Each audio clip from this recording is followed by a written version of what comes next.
superhero of the future. Imagine being able to copy every and any superhero's powers, even down to their weapons, be it a shield, a hammer, bow and arrow, energy blasts. You can use it all at once. That's the kind of threat the Super Adaptoid poses to the heroes of Marvel, and yet it never wins. Hopefully that's not the case in Marvel Snap. We'll get to his abilities in a bit, which I think will be very clutch, especially for this week. But first, who is Super Adaptoid? Well, it is an Adaptoid, a robot built by the villainous group AIM, using unstable molecules and a shard of the cosmic cube, giving it insane mimicry powers. Its very first mission, take down Captain America, and it almost succeeded too.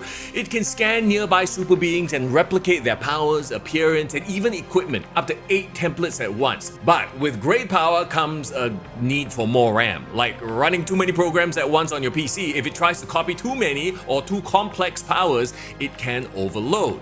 Also, it's often defeated because while powerful, it can't mimic human traits like creativity, willpower, or resilience.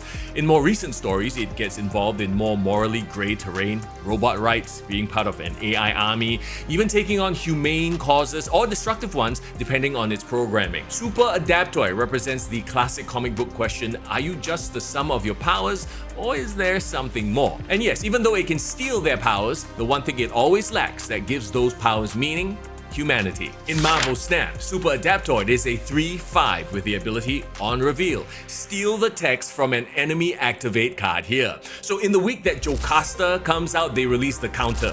Nice. And that's pretty much Super Adaptoid's role in the game, right? You're not going to be playing him as a part of a combo piece because he has no synergy with other cards. He's purely a tech piece against activate cards. So his value is purely based on the meta. If activate cards are everywhere, he's gonna feast because he could potentially steal a lot of key activate cards like Invisible Woman First Steps, Bullseye, or Jocasta. Unfortunately, he steals randomly, so if your opponent is stacking Jocasta with Invisible Woman and Spider-Ham, there's a chance you steal the wrong thing. I know they aren't particularly fun or sexy, but tech cards are always good to have in your collection, especially in the first week of Jocasta coming out. Activate cards will be everywhere, and you never know, they could release some new crazy activate card down the line. You can always bring him right back out and slot him into your deck to counter that. Meet the Super Adaptoid.